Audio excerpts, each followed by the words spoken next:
बता देना जब लाइव हो जाता है? हो गया है तो बताए तो करो भाई। सदगुरुदेव की जय।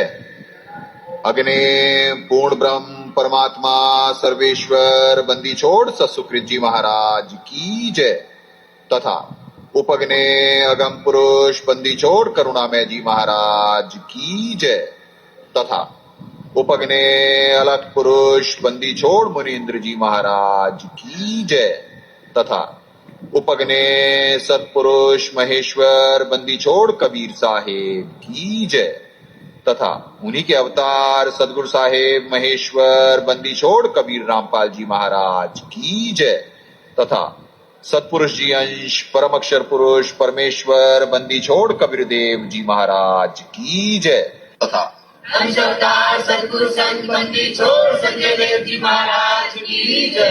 सनातन धर्म की जय। सर्व संतों की जय। सर्व भक्तों की जय। धर्मी पुरुषों की जय। श्री काशी धाम की जय। श्री करौथा धाम की जय। श्री बरवाला धाम की जय। श्री पलाखी धाम की जय। गौ वंश की जय। सत साहेब।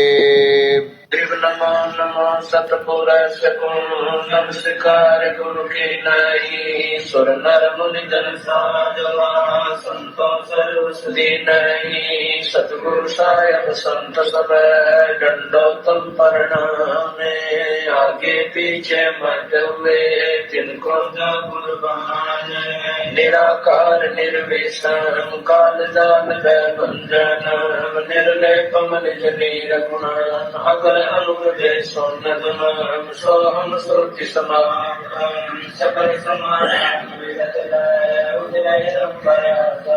अम्बे परवाह था वार पार नहीं मत तुम ग्रीव जो सुमर सिद्ध होई गणनायक गलता ना करो मुझे सोई पारस पद करवाना आज गणेश बनाऊं गणनायक देवन देवा चरण कमल लौलाऊं आज अंत कर सेवा ब्रह्म शक्ति संगीत रिज सिद्धाता सोई अविगत गुण अजीतम सत्य पुरुष निर्मोही जगदम्बा जगदीश मंगल रूप मुरारी तन मन अर्पण शीशन भक्ति मुक्ति भंडारी सुर नर मुनि जन जावे ब्रह्मा विष्णु महेशा शेष सहस मुख गावे पूजय आदि गणेशा इंद्र कुबेर सरीखा वरुण धर्म राय जावे समरथ जीवन जी का मन इच्छा कर पावे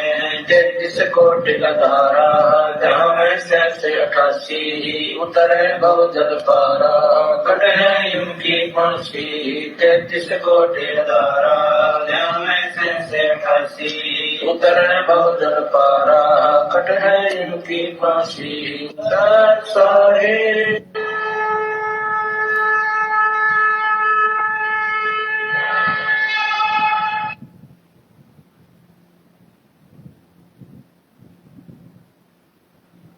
पुण्यात्माओं, कल भक्त समाज के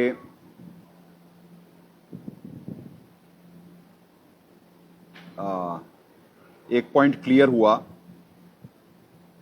कि अधिभूत, अधिदैव और अधियज्ञ, ये कॉन्सेप्ट क्लियर हुआ, जिसमें ये आप लोगों को नया मालूम पड़ा कि अधिभूत जो है वो महाकाल जी हैं, अधिदैव जी जो हैं वो परमक्षर ब्रह्म जी हैं, और अधियज्ञ जो हैं वो सर्वेश्वर साहेब पूर्ण परमात्मा विभु सत्सुकृत जी महाराज हैं।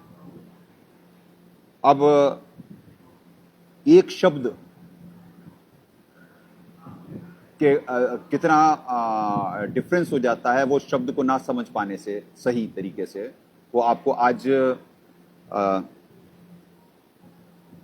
परमात्मा सबसे बड़ा, जैसे 12वें पंथ को न पूर्ण परमात्मा से परिचित, अब उनका ज्ञान या जो ज्ञान प्रचार वो कर रहे हैं अपने आप को गुरुमुखी करके, तो वो तो सबके सामने है कि गीता ज्ञानदाता काल भगवान है। पर सदगुरुदेव जी ने क्या भेद छुपाया हुआ था अपने दास को निमित्त बनाने के लिए और सत्य को ऊपर लाने के लिए? सबसे पहला तो परमात्मा ही था कि पूर्ण परमात्मा कौन है। साहब कबीर पूर्ण परमात्मा नहीं है, सर्वेश्वर साहिब सतसुखरी जी महाराज पूर्ण परमात्मा, ये दास से परमात्मा निमित्त बना के साबित करवा चुके हैं। फिर भी ना 12वां पंथ, ना कोई भक्त समाज में कोई मूवमेंट नहीं। सालों से ये प्रचार हो रहा है, सालों से वीडियो बने हुए हैं, प्रमाणित वीडियो है, सदगुरुदेव जी के मुख कमल से शास्त्रों से दास दिखाता है, किसी पे कोई असर नहीं। आज परमात्मा ये साबित करवाएंगे कि गीता ज्ञानदाता काल भगवान नहीं है, गीता ज्ञानदाता महाकाल जी हैं।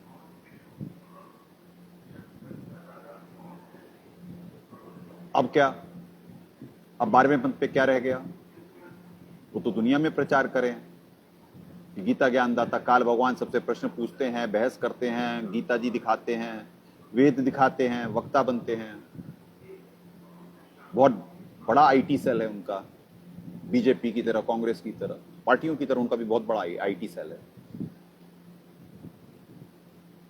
पर धर्म धंधा होता है, सदगुरुदेव जी जिस धंधे को एक्सपोज करे, ये बरवाला कांड के बाद वही धन की इंडस्ट्री ने वही मिशन सदगुरुदेव जी का टेक ओवर कर लिया और सदगुरुदेव जी के नाम पे धंधा करा जा रहा है।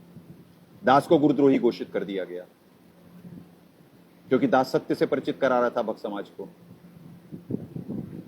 और परमात्मा की दया देखो, परमात्मा ने जो ज्ञान देना था वो तो दास को दिया। अब निर्धारित वक्त पे जब लेखे का वक्त आ गया, आपको दिखाया गया है 2 वीडियो पहले ही कि पवित्र कबीर सागर अनुसार भी कि लेखे का वक्त शुरू है और सारे लक्षण विधान आज पूरा हो जाता है जो रिवील होना है। उसके बाद इतनी तेजी से परिवर्तन आपको दिखेगा। 12वें पंथ का अंत, पूरी दुनिया में परिवर्तन, और इतनी तेजी से परिणति की तरफ सबको उनका कर्मफल मिलना शुरू हो जाएगा। युग परिवर्तन बहुत तेजी से स्टार्ट हो जाएगा। सत्यमेव जयते बड़ी तेजी से दिखेगा, सपने की तरह लगेगा। सबको परिवर्तन, जीव मजबूर हो जाएगा अभी। अब युग परिवर्तन तो होना है। आज के सत्संग के बाद बड़ी तेजी से आप लोगों को असर दिखेगा। तो पुण्यात्माओं, आपको सबूत दिखलाते हैं। ये कल पॉइंट समझ में आ ही गया होगा आप लोगों को, अधिभूत, अधिदैव और अधियज्ञ। अब गीता जी कोडों में है, सदगुरुदेव जी बार बार सत्संग में निर्देशित करें कि गीता जी कोडों में, और कोड को तत्वदर्शी संत समझ सकता है। एक मदनपंथी नितिन रायजादा जी हैं, उन्होंने बहुत प्रचार करा, हमारे पंथ का विरोध करा, यानी सदगुरुदेव जी के, बहुत बदनाम करा सदगुरुदेव जी को कि उन्हें अधूरा ज्ञान था। और उनके पास सारे कोड हैं, वो सारे कोडों को जानते हैं, समय आने पे खोलूंगा। समय कितने साल हो गए, अब तक समय ही नहीं आया। यहां समय अब आया है निर्धारित, पवित्र कबीर सागर अनुसार। सदगुरुदेव जी अपने अंश को निमित्त बना करके, ये कोड ही होते हैं पुण्यात्माओं, अधिभूत, अधिदैव, अधियज्ञ। आपको दिखाया गया कि जयदयाल गोविंदका जी नहीं कर सकते। देखिए, बार बार एक ही बात को रिपीट करना अच्छी बात नहीं है, क्योंकि उनकी बुद्धि काल भगवान के हाथ में है। जिसे जो सृष्टि रचना से परिचित नहीं है, वो कभी भी ग्रंथों का सही अनुवाद कर ही नहीं सकता है, कोई भी हो पृथ्वी पे। ब्रह्मा विष्णु महेश जी, जब उन्हें वो तत्व ज्ञान से परिचित नहीं, महाविष्णु, महाब्रह्मा, महाविष्णु, महाशिव तत्व ज्ञान से परिचित नहीं, दुर्गा जी परिचित नहीं, महाकाल जी स्वयं परिचित नहीं। वो खुद कह रहे हैं परमात्मा कौन है, उन्हें खुद ही नहीं मालूम है। और परमात्मा चाहिए तो उन्होंने कहा कि क्या कहते हैं, तो फिर तत्वदर्शी संत की शरण में जाओ, उन्हें भी नहीं मालूम पूर्ण परमात्मा। तो जिनकी बुद्धि उनके अंतर्गत है, तो उन्हें कैसे हो सकता है, वो कैसे सही अनुवाद कोई कर सकते हैं। तो पुण्यात्माओं, आपको गीता जी में और भी कोड हैं, प्रथम अव्यक्त, द्वितीय अव्यक्त और सनातन अव्यक्त। अध्याय 7 श्लोक 24,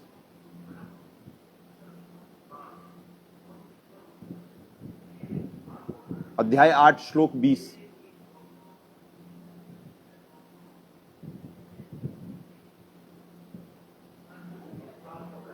अध्याय 8 श्लोक 18 और फिर 8 का ही 20 सनातन अव्यक्त। पर आपको बताया गया कि शब्द भेद कोई बिरला पाया, तो उस शब्द भेद में जो परमात्मा दास पे दया करते हैं, शब्द भेद तो ना महाकाल जी पे है ना काल भगवान समझ सकते हैं। अब काल जी और महाकाल जी अब आपको आज अलग अलग है, ये तो पहले ही साबित कर दिया गया है कि वो तो ब्रह्मलोक में है और काल भगवान, और महाकाल जी हैं वो 21वें ब्रह्मांड में है। तो आज आपको साबित करा जाता है कि गीता ज्ञानदाता काल भगवानी महाकाल जी, जिससे 12वीं पंथ के सदगुरुदेव जी ने निर्देशित करा सत्संग में, कितने सबूत डलवाए, कितने वीडियो बनवाए, कि साहब ने कहा कि जब सबका ज्ञान आ जाएगा, एविडेंसेस सबके आ जाएंगे, तब मेरा संत, मेरा हंस, मेरा अंश उनको रखेगा सामने। तब तक इनके सबूत सामने होंगे कि क्या इन्हें ज्ञान है, क्या इनका अनुभव है, क्या ये समझे हैं। जो अपने आप को गुरुमुखी प्रचारित करे सारे वर्ल्ड में कि देखो जी कहाँ हमने कितने अनुयायी, कितना क्या, कितना वो, कितनी बड़ी टीम उनकी आईटी की, ट्विटर पे ट्रेंड करा देते, टॉप में पहुंच जाते, और सोशल मीडिया पे, खैर अब जो ट्विटर पहले था अब एक्स है, तो एक्स पे ट्रेंड, और भी बाकी जगह सोशल मीडिया पे हर जगह, फेसबुक, व्हाट्सएप, हर जगह बहुत तगड़ा सेल। तो उन्होंने तो, और वो सबसे ज्ञान चर्चा करने जाते हैं, ज्ञानी बनते हैं। तो अब तो काल भगवान उन्होंने प्रचारित कर रखा है, अब साबित करवा देंगे परमात्मा सदगुरुदेव जी के मुख कमल से कि गीता ज्ञानदाता महाकाल जी हैं, और श्लोकों से भी साबित करवा देंगे आपको, शास्त्रों से। देखें पहले सदगुरुदेव जी का यह वीडियो।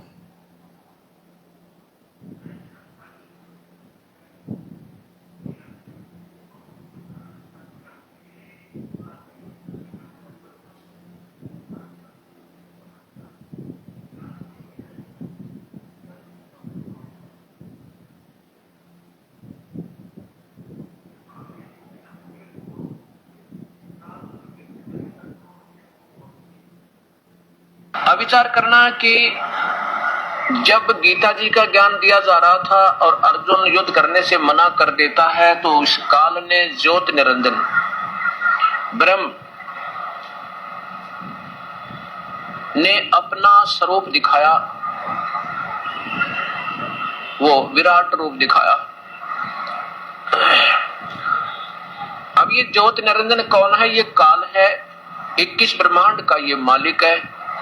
इसको श्राप लगा हुआ 1 लाख मानव शरीर प्राणी का आहार करने का, जिसके कारण ये अनर्थ करवाता है। जब इसने देखा कि अर्जुन तो अब श्री कृष्ण तो युद्ध नहीं करवाएगा, अर्जुन ने मना कर दिया है, और श्री कृष्ण तो कह देगा चल भाई अर्जुन, धन है तेरे माता पिता ने, अब भी अनर्थ टाल दिया तूने, कुछ भी नहीं बिगड़ा है, और चल वापस।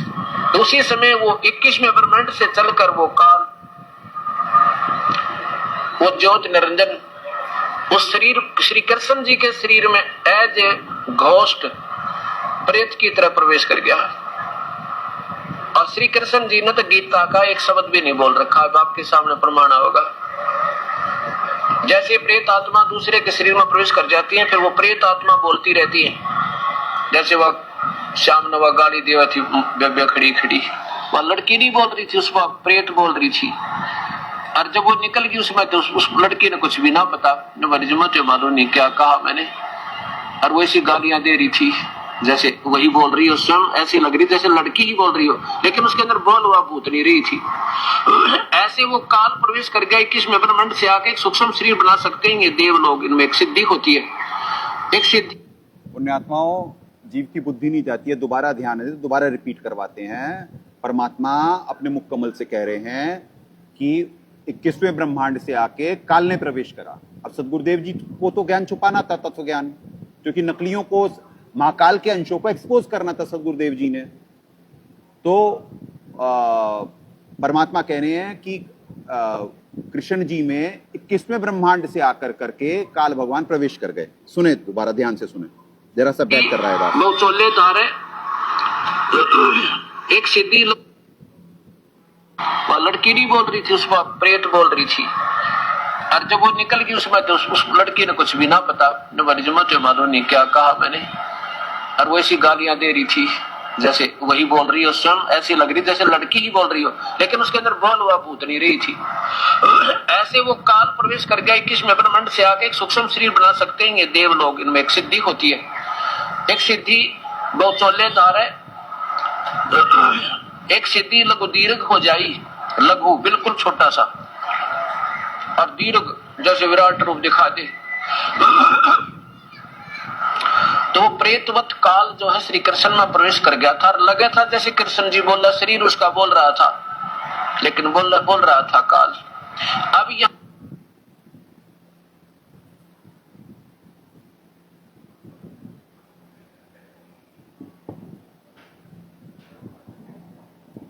हो गया पुण्यात्माओं साबित। सदगुरुदेव जी ने अपने मुख कमल से कह दिया कि 21वें ब्रह्मांड से आकर करके काल भगवान। अब सदगुरुदेव जी ने देखिए एक बात दिखलाते हैं आपको, श्लोक 11वें अध्याय का 47-48 है। 1 मिनट लाओ, इधर लाओ।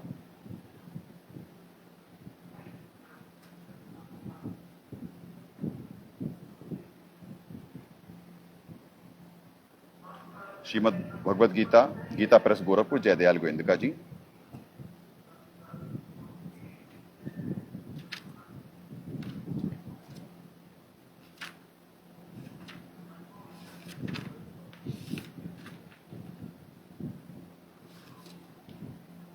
ग्यारहवां अध्याय,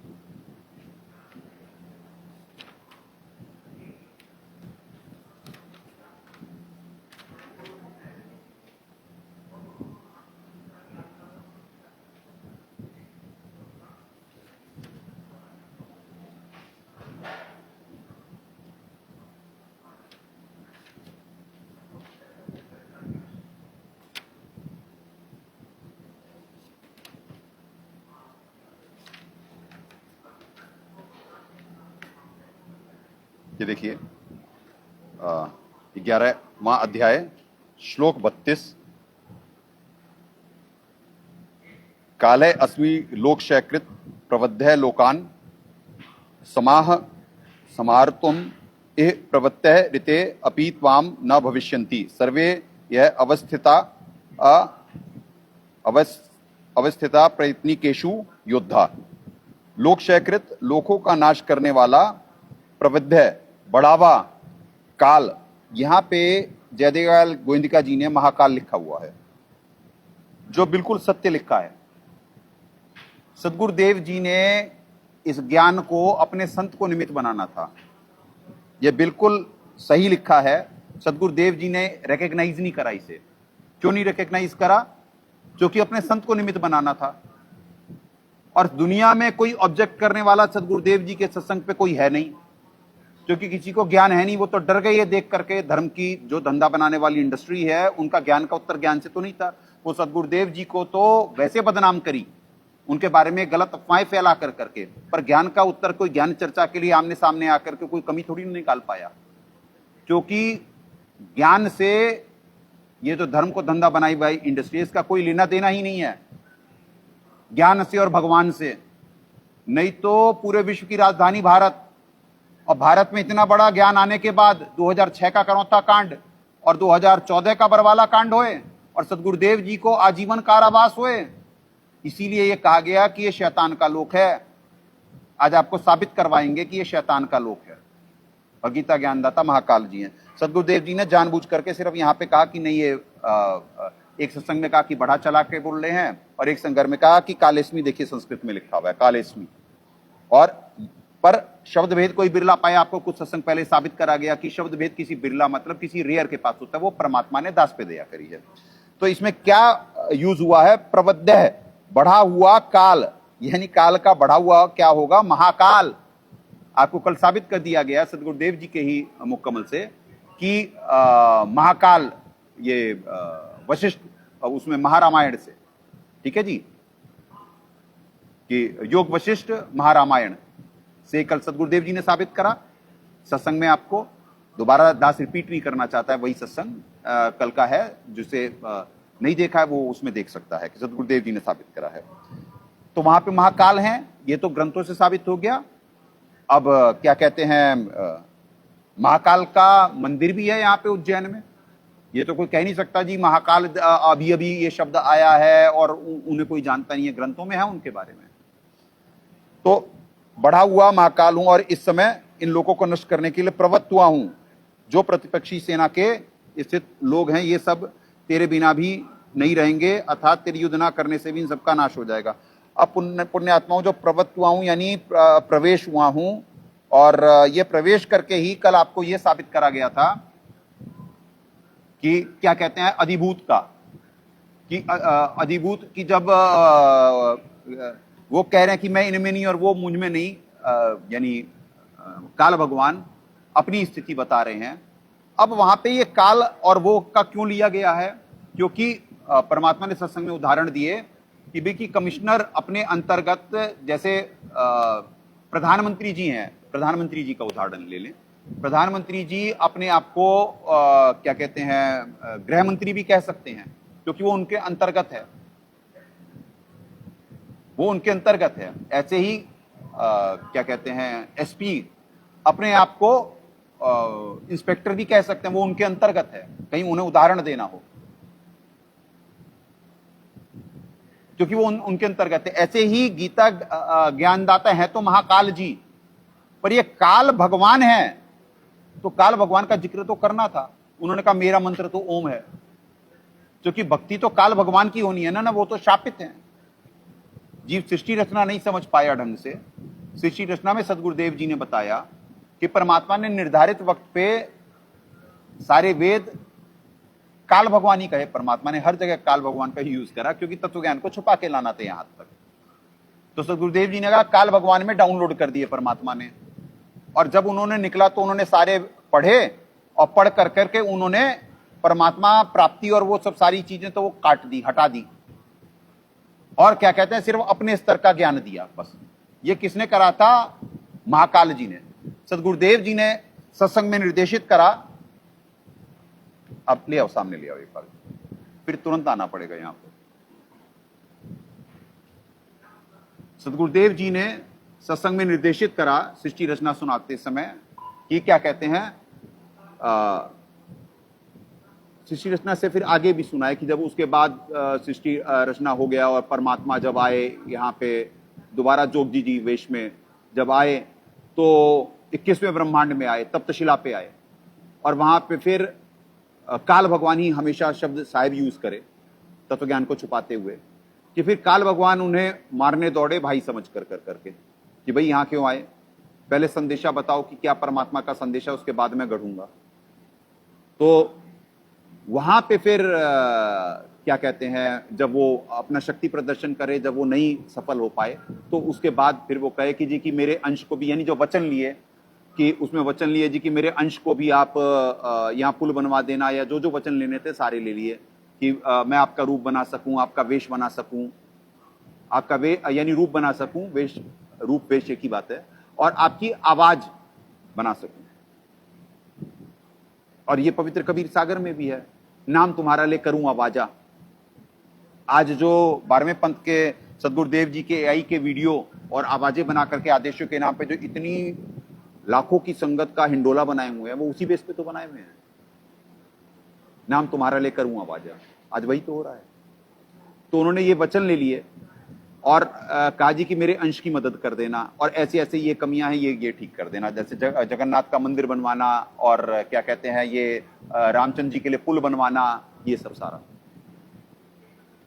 तो फिर सदगुरुदेव जी कहे कि क्या कहते हैं कि यानी परमात्मा कहे कि क्या कहते हैं कि भाई कि मैं नीचे जाके ज्ञान प्रचार करूंगा, सही बताऊंगा। तो वो फिर वचन ले लिए कि जी कि पहले अंश हमारे जाए, पीछे अंश तुम्हारा आई। तो वहां पे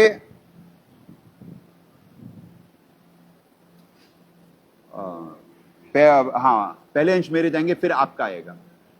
तो वहां पे जब ये वचनबद्ध हो गए साहब सारे, तो फिर कहा कि क्या कहते हैं जी, जाओ जोग जी संसारा जीव न माने कहा तुम्हारा, जीव तुम्हारा कहा ना माने हमरी ओढ़ो बात बखाने। मैं भक्ति योग्य छोड़ूंगा ही नहीं कलयुग में किसी को, और जब वो भक्ति योग्य होंगे तो भक्ति करेंगे ना। तो पुण्यात्माओं, जो शब्द भेद है वो परमात्मा एक पे दया करते हैं। तो अब जैसे बढ़ावा काल हूं, तो बढ़ावा काल मतलब महाकाल, पर सदगुरुदेव जी ने ज्ञान को छुपाना था, और जयदयाल गोविंदका जी तो परिचित हो नहीं सकते, और सदगुरुदेव जी के ज्ञान जो रखा सामने वो जिसका ज्ञान समझने का नियत होती है, अगर जो आपको ये बड़े बड़े अभी जैसे वर्तमान में अभी जिनकी महिमा है, आरएसएस को हिंदूवादी संगठन, वर्तमान की भाजपा सरकार को हिंदूवादी कहा जाता है, तो ये धर्म और देश को क्या वाकई में प्यार करते हैं ये सारे लोग, या कथनी करनी में सबके अंतर है? तो पुण्यात्मा, इस ज्ञान से तो जो सदगुरुदेव जी ने रखा, सारी विश्व पे समाधान है। आज हाहाकार मचावा, सब एक दूसरे से झगड़ी तो रहे हैं, परमाणु युद्ध का खतरा, तीसरे विश्व युद्ध का खतरा, यही चल रहा है ना वर्तमान में विश्व में। और इस ज्ञान से तो अनेक एक होंगे, और सारा प्रमाणित ज्ञान है। तो ज्ञान के चोर हैं पुण्यात्माओं। यहाँ पे 4 चीजें चाहते हैं, सदगुरुदेव जी ने बताया कि रिद्धि सिद्धि मान और मेहनताई। भगवान नहीं चाहिए, भगवान से चाहिए। दास कितने समय से ये साबित करवा दिए परमात्मा की सर्वेश्वर शायद सुकृत जी महाराज पूर्ण परमात्मा है, पर 12वें पंथ से आए कोई? भक्ति करना उद्देश्य है क्या जीव का? भगवान चाहिए क्या? दास नानक जी अपने आप को बताता है, क्या कोई यही पंजाब के बगल में बैठा है, केस तो कर दिया गया एसजीपीसी ने, और केस में उन्हें मुंह की भी खानी पड़ी, जानलेवा हमले भी सब हुए, यानी वो एसजीपीसी ने तो नहीं, यानी पहले हुए जब ये 12वें पंथ के मैनेजमेंट और वो धन को धंधा बनाने वाली इंडस्ट्री का मिला जुला नेक्सस था, उसमें कौन कौन इन्वॉल्व था, ये तो अब सारे आने वाले समय में सबको मालूम पड़ेगा। तो क्या कोई आया इतना प्रमाणित ज्ञान देखने के बाद? या अब जो अभी परमात्मा आज ये भी साबित करवा देंगे कि क्या कहते हैं महाकाल जी ने बोली, तो उसके बाद देखते हैं फिर उसके बाद, क्योंकि अब तो निर्धारित वक्त आ चुका है। अब तो अनेक से एक होने का, पृथ्वी पे त्राही त्राही का, कर्म फल आने का, 12वें पंथ के जाने का, जो मार्ग में अभी तक अड़ंगा अड़ाए हैं, चाहे वो सरकारें हों चाहे वो अन्य पंथ हों, उन सबका लेखा होगा। सबको अपना जो करे हैं बोए हैं वो काटने को तो मिलेगा। सत्ता परिवर्तन होगा, सब कुछ होगा, बड़ी तेजी से होगा। तो पुण्यात्माओं, कोई समझ ही नहीं पाया वहां पे, जबकि वो उन्होंने हटा दिया था सारा ज्ञान, क्या कहते हैं, और सिर्फ अपने स्तर का ज्ञान दिया। तो शब्द भेद तो महाकाल जी पे भी नहीं है, और उन्हें बताना था वो अपने अंतर्गत का, तो वो बताए कि क्योंकि पूजा तो वो तो सृष्टि रचना में सदगुरुदेव जी जो बताए कि जो सृष्टि रचना ढंग से समझ लेगा वो तत्व ज्ञान से परिचित होगा। तो उसमें बताए सदगुरुदेव जी कि उन्हें श्राप लगाया, ओछा माथा और काला, यानी उनका शरीर बदल गया। पहले तेजोमय जो था बहुत था, और वो तेजोमय के बाद जब वो श्राप लगा तो वो तेजोमय नहीं रह गए, वो ओछा माथा, काला शरीर, विकराल दांत आ गए उनके, राक्षस की वो वेश में हो गए वो श्राप लगने के बाद।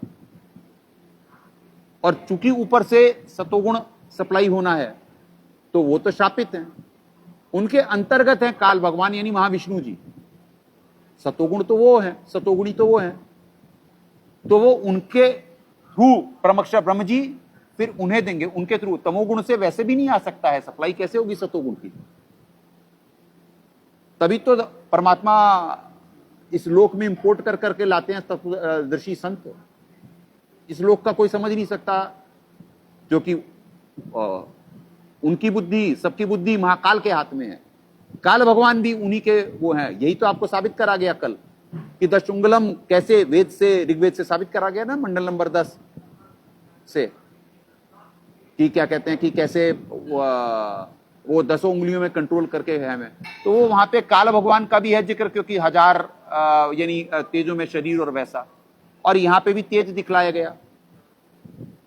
पर वहां पे आए महाकाल जी, क्योंकि भगवान को देख कर करके जीव डरेगा नहीं, अर्जुन डरेगा नहीं, भगवान को देख करके तो आत्मा गदगद होगी। तभी तो वहां पे कहा गया गीता जी में कि क्या कहते हैं, मैं न ये मेरे जप से, न तप से, न वेदों में किसी विधि से मेरे दर्शन हो ही नहीं सकते। अभी और आइए, अब आपको साबित करवाते हैं कि महाकाल जी कैसे। आइए।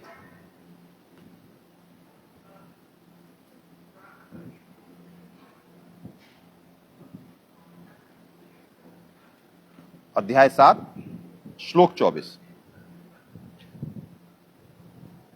अध्याय 7 श्लोक 24।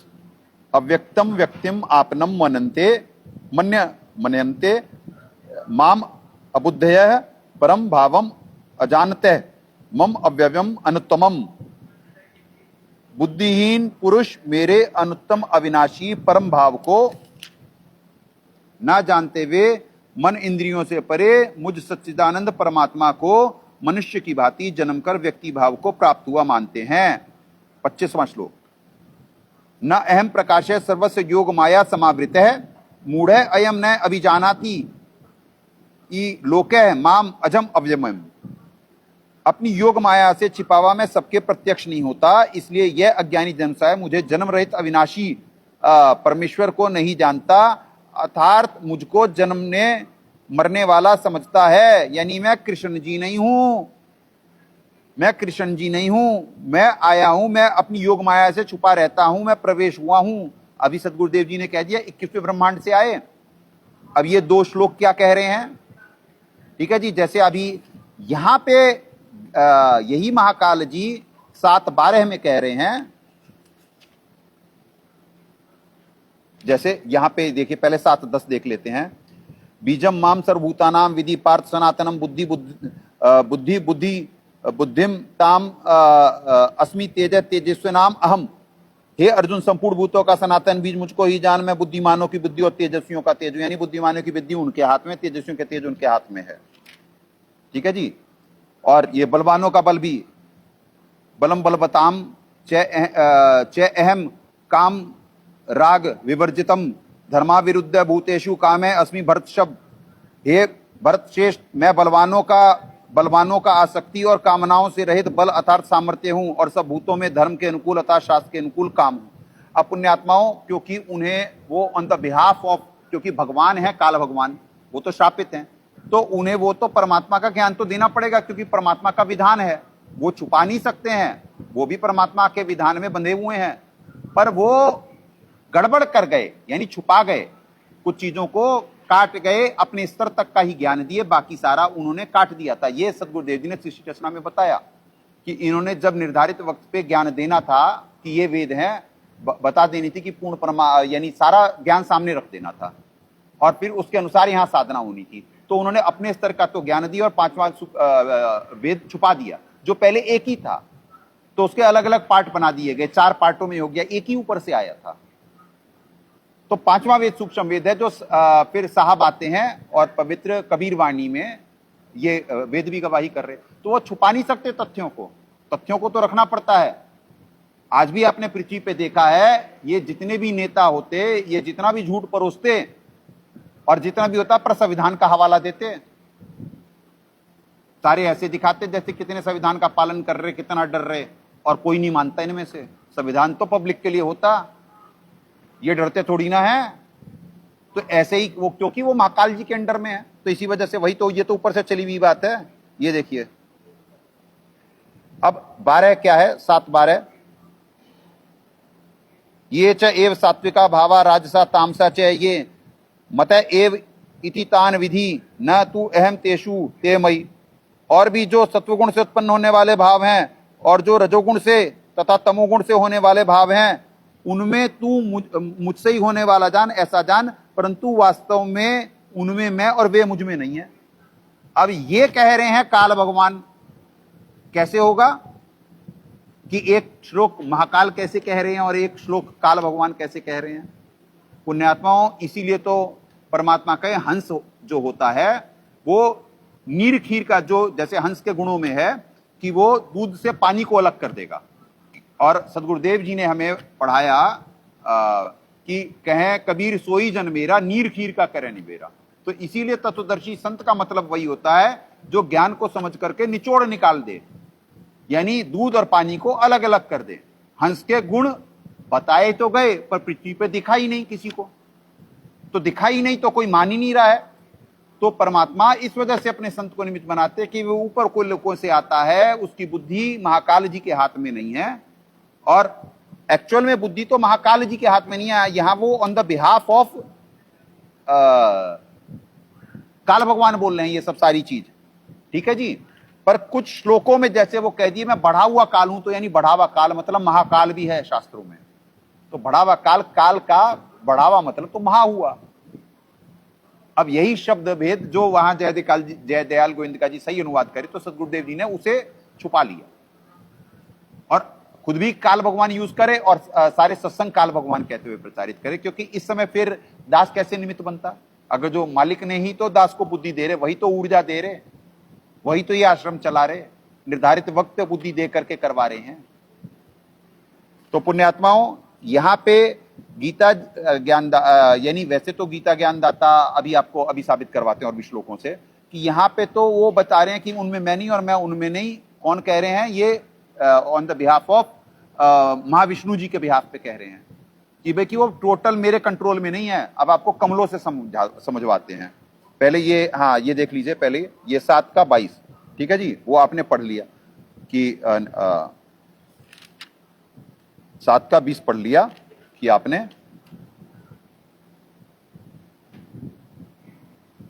नहीं 1 मिनट, 7 का 24, सॉरी 7 का 24 आपने पढ़ लिया कि क्या कहते हैं और 7 का 24-25 आपने पढ़ लिया, अपनी योग माया से छुपा रहता हूं और मैं व्यक्त हूं, यानी मुझे कृष्ण मांग रहे हैं व्यक्त, सामने जो नजर आ रहे हैं। यानी कितना गहरा श्लोक है। अब सदगुरुदेव जी ने क्या अनुवाद करा है ये देखते हैं पहले 7:24-25 का।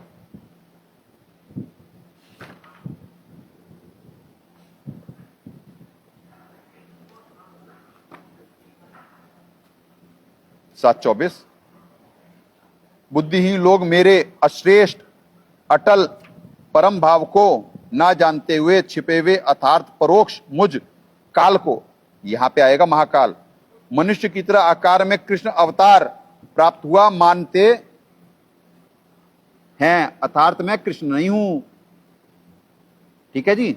25 में, मैं योग माया से छुपा हुआ सबके प्रत्यक्ष नहीं होता, अर्थात अदृश्य रहता हूं, इसलिए मुझ जन्म ना लेने वाले अविनाशी अटल भाव को यह अज्ञानी जन समुदाय संसार नहीं जानता, अर्थात मुझको अवतार रूप में आया समझता है, क्योंकि ब्रह्म अपनी शब्द शक्ति से नाना रूप बना लेता है, वह दुर्गा का पति है, इसलिए इस श्लोक में कह रहा है कि मैं कृष्ण आदि की तरह दुर्गा से जन्म नहीं लेता। ठीक है जी। विशेष में क्या कह रहे हैं सदगुरुदेव जी कि 7:24-25 में गीता ज्ञानदाता प्रभु अपने विषय में कह रहा है कि मैं अव्यक्त रहता हूं। ठीक है जी। अब अव्यक्त, ठीक है, ये हुए प्रथम अव्यक्त, ये तो सदगुरुदेव जी ने बताया प्रथम अव्यक्त, द्वितीय अव्यक्त, अभी द्वितीय और तृतीय भी दिखवाते हैं आपको। ठीक है जी। मैं अव्यक्त रहता हूं, अपनी योग माया से अर्थात सिद्धि से छुपा रहता हूं, सर्व के समक्ष वास्तविक काल रूप में नहीं आता, यह प्रथम अव्यक्त है। फिर गीता अध्याय, हाँ प्रथम 7:24-25 की गीता ज्ञानदाता प्रभु अपने विषय में कह रहे कि मैं अव्यक्त हूं, अव्यक्त रहता हूं, अपनी योग माया से सबके समक्ष वास्तविक काल रूप में नहीं आता, यह प्रथम अव्यक्त हुआ। फिर गीता अध्याय 8-18 में ये सब प्राणी प्रलय में के समय अव्यक्त में लीन हो जाते हैं, विचार करे दूसरा अव्यक्त हुआ। फिर गीता 8:20 में, गीता अध्याय 8 श्लोक 20 में कहा कि उस अव्यक्त प्रभु से अर्थात ब्रह्म से भी दूसरा अव्यक्त अर्थात गुप्त परमात्मा है, जो सब प्राणियों के नष्ट होने पर भी नष्ट नहीं होता, वह सनातन अव्यक्त अर्थात वह आदि परोक्ष प्रभु तीसरा अव्यक्त परमात्मा है। गीता अध्याय 8 श्लोक 21 में गुप्त परमात्मा अविनाशी अव्यक्त कहा गया है, जिस परमात्मा के पास जाने के पश्चात फिर लौटकर संसार में नहीं आते। यह स्थान वास्तव में पूर्ण मोक्ष स्थल है। यह स्थान मेरे अर्थात गीता ज्ञानदाता के स्थान अर्थात ब्रह्मलोक से श्रेष्ठ है। विचार करें, यह तीसरा अव्यक्त अर्थात गुप्त प्रभु है, वास्तव में विनाशी है। ये गीता 15 तीसरा परमक्षर ब्रह्म अर्थात परमक्षर ब्रह्म है, वो तीसरा यानी अव्यक्त है। ये सदगुरुदेव जी ने इसका पूरा ये बताया विशेष से लेकर के। पर यहां पे सदगुरुदेव जी ने क्या लिखा, सबूत दे दिया कि मैं अव्यक्त हूं। ठीक है जी। प्रथम अव्यक्त कौन है? तो यहां पे अब ये देखिए सदगुरुदेव जी हर अध्याय से पहले ये देखिए ये ऐसे कमेंट करते हैं पूरे अध्याय का। तो अब यहां पे सदगुरुदेव जी पृष्ठ संख्या 281 पे क्या दया कर रहे हैं ये देखिए आप। ज्योति निरंजन काल का स्थूल शरीर आकार में सर्व के समक्ष नहीं आता। अब यहां पे देखिए क्या कह रहे हैं सदगुरुदेव जी 7:24 में, वही भगवान ब्रह्म 7:24 में के भगवान ब्रह्म कह रहा है कि मूर्ख मेरे अति गंदे अटल भाव को काल रूप को नहीं जानते, मुझ अव्यक्त अदृश्यमान अर्थात अपनी युगमाया से छुपे हुए को व्यक्त श्री कृष्ण में प्रकट मानते हैं, अतः श्री कृष्ण ही हूं। अति गंदे अविनाशी भाव को नहीं जानते, तात्पर्य मेरा काल का भाव जीवों को खाना, खाता कौन है? महाकाल 21वें ब्रह्मांड में। ध्यान देना आप। अब ये सदगुरुदेव जी ने तो दास के लिए हिंट देने थे ये सारे। जीवों को खाना, गधे कुत्ते सुअर आदि बनाना, नाना प्रकार के कष्ट पे कष्ट देना, पुण्यों के आधार पे स्वर्ग देना, तथा काल ने प्रतिज्ञा की कि मैं कभी भी अपने वास्तविक काल रूप में सबके समक्ष प्रकट नहीं हुआ, यह मेरा कभी ना समाप्त होने वाला अविनाशी भाव है। ठीक है जी। अब गरीब अनंत कोटि अवतार हैं, माया के गोविंद करता हो अवतरे, बहुत पड़े जमफंद। अब फिर क्या कह रहे हैं सदगुरुदेव जी? 7:25 में गीता ज्ञानदाता काल भगवान कह रहे हैं कि मैं अपनी योग माया सिद्धि शक्ति से छुपावा 21वें ब्रह्मांड में सर्वोपरि निज स्थान पे रहता हूं। यहां हिंट दे दिया दास को कि अपने 21वें ब्रह्मांड में सर्वोपरि निज स्थान पे रहता हूं। अब मोती मुक्ता दर्शत राई, ये जगह है सब अंधेरे। सदगुरुदेव जी ने अपने मुख कमल से सत्संग में भी कहा हुआ है। वो तत्व ज्ञान का एक चैप्टर साहब ने करा हुआ है, तत्व ज्ञान के 55 नंबर सत्संग की है ये। 8 मिनट के करीब की कटिंग है ये। कोई भी भक्त समाज देख सकता है वहां से तत्व ज्ञान की जो सीरीज है। ठीक है जी। और ये तो गहरी नजर गीता में ही है, यहां पे लिख रहे हैं 21वें ब्रह्मांड में। अब ये देखें आध्यात्मिक ज्ञान गंगा में, आप देखें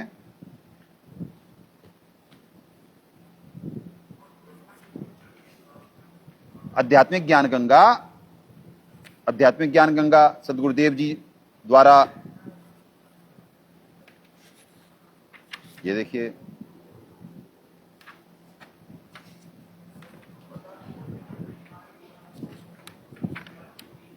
लेखक साहेब, पृष्ठ संख्या 89, एक ब्रह्मांड का लघु चित्र। अब महाविष्णु, महाशिव और ये तो एक ब्रह्मांड का है, तो ये तो महाविष्णु जी तो ये रहे काल भगवान तो ये रहे ब्रह्मांड में। और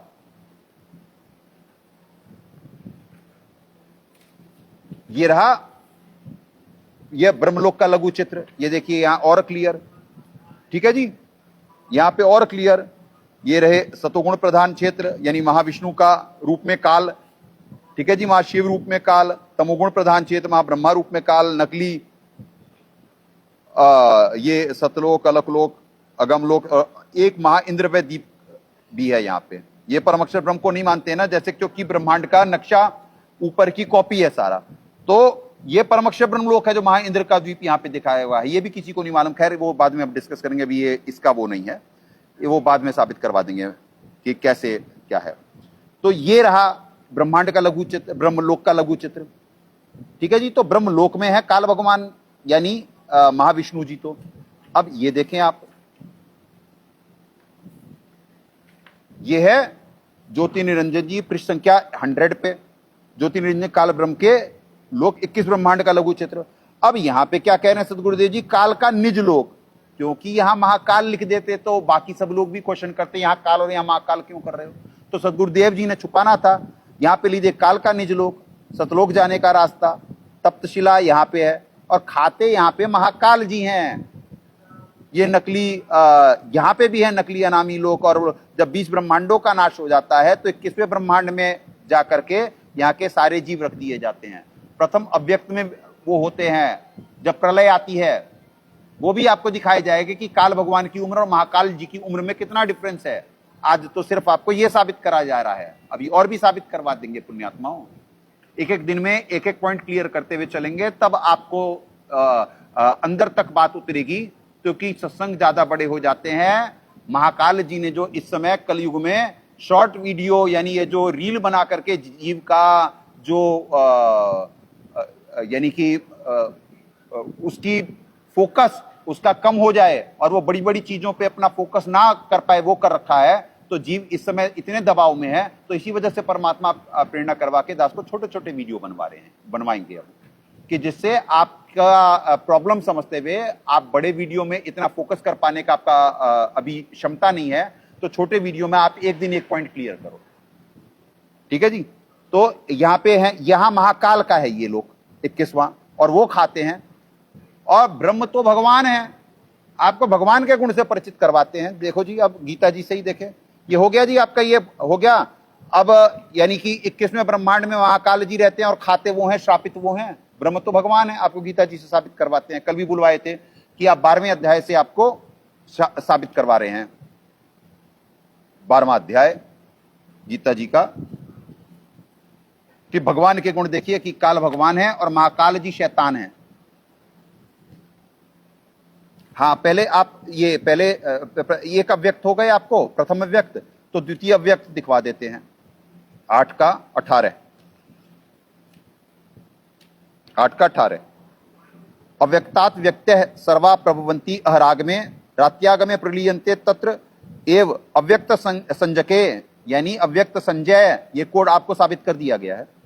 संपूर्ण चराचर भूतगण ब्रह्मा के दिन में प्रवेश काल, अब यहां पे वही है कि अब ब्रह्मा के लिखने फिर वही, तो यानी कि दिन के प्रवेश काल में अव्यक्त से अर्थात ब्रह्म अव्यक्तात् ब्रह्म के सूक्ष्म शरीर से उत्पन्न होते हैं और ब्रह्मा की रात्रि में प्रवेश काल में उस अव्यक्त नामक ब्रह्मा के सूक्ष्म शरीर में, अब अव्यक्त संज के मतलब परब्रह्म के सूक्ष्म शरीर में ही लीन हो जाते हैं। ठीक है जी, ये दूसरे अव्यक्त हैं।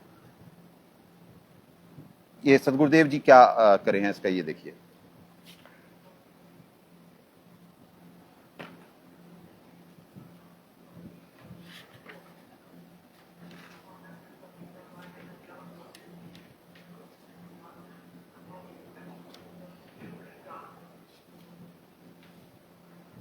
आठ का 18, संपूर्ण प्रत्यक्ष आकार में आया संसार परब्रह्म के दिन में प्रवेश काल में अव्यक्त तथा अदृश्य परब्रह्म से उत्पन्न होते हैं और रात्रि आने पे उस अव्यक्त तथा परोक्ष परब्रह्म में ही लीन हो जाते हैं। ये है 8:18। अब 8:20,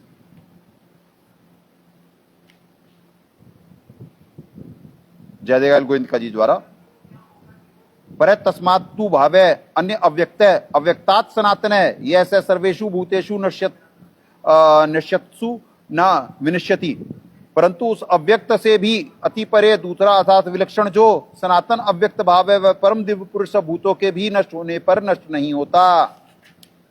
21 अव्यक्त अक्षर इति उक्त तम आहु परमाम गतिम यम प्राप्य न निर्वर्तन्ते तत्धाम परमम मम। अव्यक्त अक्षर इस नाम से कहा गया, उसी अक्षर नामक अव्यक्त भाव को परम गति कहते हैं, जिस सनातन अव्यक्त भाव को प्राप्त होकर मनुष्य वापस नहीं आते, वह मेरा भी परम धाम है। यानी ये श्रापित हैं महाकाल जी और ये वहां से आए हैं, तो ये कह रहे हैं मेरा भी परम धाम है। ठीक है जी, यानी अब काल भगवान भी तो वहीं से आए हैं, काल भगवान भी तो वहीं से आए हैं, तो सबका ही परम धाम वही है। चाहे हम सबका भी तो परम धाम वही है, हम वहीं से तो आए हैं उस लोक से होकर के। ये जेल है ये। तो पुण्यात्माओं, 2 व्यक्त हो गए। ये जो ये देखिए, ये है क्या नाम है, उल्टे वृक्ष की व्याख्या। ठीक है जी, ये जो दास को निमित्त बनाए हैं सदगुरुदेव जी, तो इसमें ये देखिए, गीता ज्ञानदाता अपुण्यात्मा आपको ये दिखवाते हैं। कुछ दिन पहले अभी जो हुआ था, ये आज परमात्मा का विधान पूरा हुआ है। जो एक शब्द की भी त्रुटि रह जाती है तो जब तक दूर नहीं होगी तब तक परमात्मा दया नहीं करते हैं। तो आज वो निर्धारित वक्त था, सदगुरुदेव जी ऐसे ही कर करके नकलियों को छांटते हुए, कुछ छुपवाते हुए, कुछ वो करते हुए निर्धारित वक्त पे साबित करवाना था सदगुरुदेव जी ने, और कैसे एक शब्द की भी कितनी सावधानी बरतनी होती है। तो पिछले इसमें उल्टे वृक्ष की व्याख्या में जो दास को सदगुरुदेव जी बुद्धि देके निमित्त बनाए, तो उसमें यहां पे लिख दिया गया था प्रथम अव्यक्त, जो गलत था।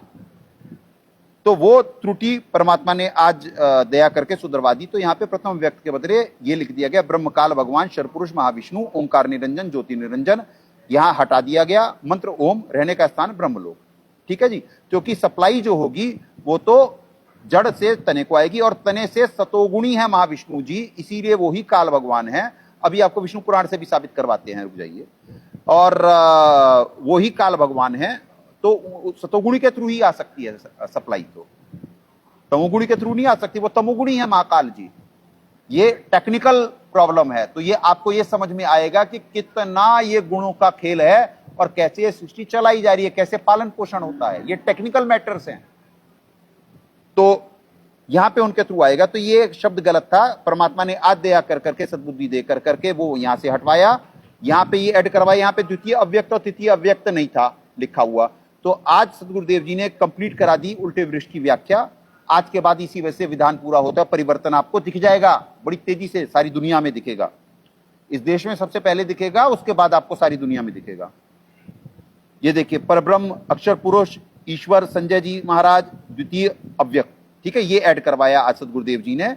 और उपअग्ने महेश्वर, सदगुरु साहेब, सतपुरुष कबीर साहेब जी, धारण पोषण निमित्त, उपअग्ने ऋग्वेद मंडल नंबर 1,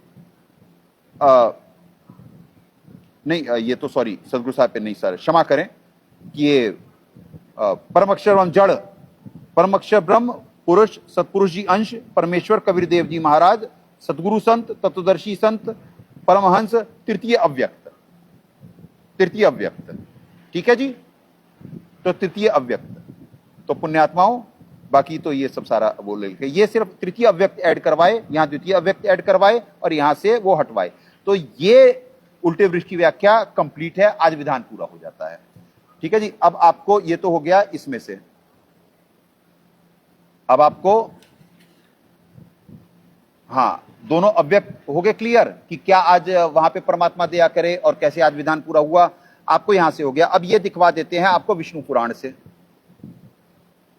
गीता श्री विष्णु पुराण, गीता प्रेस गोरखपुर, अनुवादक श्री मुनीलाल गुप्त जी, ठीक है जी। प्रथम अंश, अध्याय 2, पृष्ठ संख्या 9, श्री पराशर जी बोले, दूसरा अध्याय, श्री पराशर जी बोले, जो ब्रह्मा विष्णु और शोक रूप जगत को उत्पत्ति स्थिति और संहार के कारण है तथा अपने भक्तों को संसार सागर से तारने वाले हैं, जो एक होकर भी नाना रूप वाले स्थूल सूक्ष्म और अव्यक्त एवं व्यक्त रूप हैं, तथा जो विश्व रूप प्रभु विश्व की उत्पत्ति स्थिति और संहार के मूल कारण है, उस परमात्मा विष्णु भगवान को नमस्कार हो। अब पुण्यात्माओं, गुरु बिन वेद पढ़े जो प्राणी समझे न सार रहे अज्ञानी। वेद मतलब ज्ञान होता है, वेद पढ़ लें, पुराण पढ़ लें, गीता जी पढ़ लें, गुरु बिना कोई नहीं समझ सकता। पहले आकर के सदगुरुदेव जी ज्ञान देते हैं, फिर तत्वदर्शी संत यानी गुरु जी उसका निचोड़ निकाल करके सदगुरुदेव जी की बुद्धि से, सदगुरुदेव जी से प्राप्त ऊर्जा से निमित्त बनते हैं, निर्धारित वक्त पे भक्त समाज को सत्य से नीर खीर का निबेरा करके निमित्त बनते हैं सत्य ज्ञान से परिचित कराने के लिए, ठीक है जी। तो अव्यक्त और व्यक्त की आपने समझ ली। अव्यक्तम व्यक्तम माननम अपंते, यानी मुझ व्यक्त यानी कृष्ण रूप में, यानी व्यक्त यानी साकार सामने, और अव्यक्त मतलब यानी कि छुपा हुआ, जो अगले श्लोक में ही बोल दिया कि अपनी योग माया से छुपा हुआ। अब ब्रह्मलोक में वो तो सबके सामने है महाविष्णु जी। अभी आपको दिखला देते देवी भागवत पुराण, देवी भागवत से दिखवा देते हैं, ठीक है जी, कि वहां वो ब्रह्मा विष्णु महेश जी के वहां मां ब्रह्मा देखे और वहां वो देखे, ठीक है जी। तो यहां पे ये आ गया अव्यक्त एवं व्यक्त कैसे हैं। अब ये तो सदगुरुदेव जी अपने मुख कमल से सत्संग में भी कहे हुए हैं, वो सत्संग भी दिखवा देंगे। आज तो दास को ही जो परमात्मा बुद्धि देकर के निमित्त बनवा रहे हैं, आप वो देखिए। आज अव्यक्त मतलब 21वें ब्रह्मांड में, यानी इसमें माँ विष्णु जी की भी महिमा है, माँ विष्णु जी से लेकर के महिमा स्टार्ट होती है और विष्णु जी पे खत्म होती है। अब जीव को महाविष्णु और विष्णु का डिफरेंस ही नहीं मालूम तो कोई भी पुराणों को पृथ्वी पे नहीं समझ सकता, समझ ही नहीं सकता कोई। तो अव्यक्त रूप में महाकाल जी सब में प्रवेश होते हैं यहां पे, और सारी लीला वो जो 10 अंगुल का आपको श्लोक दिखाया गया है, 10 अंगुलम, वो उससे तो साबित हो गया कि यानी ओवरऑल कंट्रोलर जो है, अधिभूत जो है, जो सबके स्वामी हैं, वो शैतान है यहाँ पे, और वो सब में प्रवेश होकर के जहां मार काट छल कपट करना हो वो करते हैं। अभी गीता जो काल भगवान है उनके गुण से परिचित करवाते हैं आपको, आपकी आत्मा गदगद हो जाएगी कि शैतान और भगवान के गुण से परिचित होकर के आपको, कि भगवान के गुण क्या होते हैं, शैतान के गुण। भगवान महाविष्णु जी तो वो तो पालन पोषण के लिए हैं, वो कोई झूठ थोड़ी ना बोलेंगे, वो सतोगुणी है, वो झूठ नहीं बोलेंगे, वो परमात्मा का विधान नहीं तोड़ेंगे। पर उनसे चूंकि वो अंतर्गत हैं महाकाल जी के, तो उनसे जबरदस्ती, क्योंकि बुद्धिमानों की बुद्धि सुपर रिमोट उनके हाथ में है, क्योंकि उन्होंने तब से हासिल करे हैं ये लोग। तो जिसे सृष्टि रचना समझ में नहीं आई है वो कभी भी निचोड़ निकाल ही नहीं सकता ग्रंथों का। इसीलिए परमात्मा कहे गुरु बिन वेद पढ़े जो प्राणी समझे न सार रहे अज्ञानी। तो अव्यक्त रूप में महाकाल जी और व्यक्त रूप में महाविष्णु जी, क्योंकि वो तो वहां पे हैं। ये देखिए देवी भागवत, संक्षिप्त श्रीमद देवी भागवत, गीता प्रेस गोरखपुर,